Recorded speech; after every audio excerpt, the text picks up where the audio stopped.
Walmart can still process many returns without a paper receipt by using digital purchase records, payment verification, or store-level lookup systems. But the method depends on how you originally paid and how recently you bought the item. By the end, you'll know the exact ways Walmart can find your purchase without a receipt, and what you need to bring so your return doesn't get denied at the counter. First option is card lookup.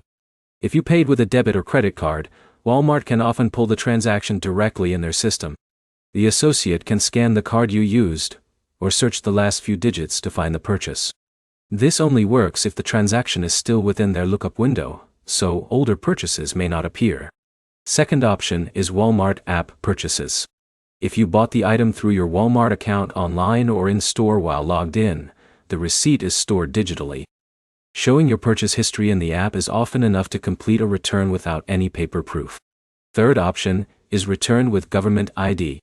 Walmart can process no receipt returns by verifying your ID and logging the return into their system.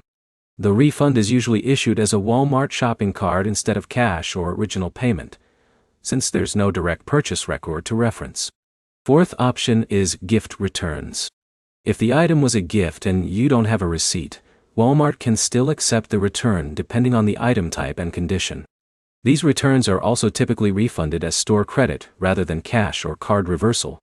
Fifth option is item lookup through packaging.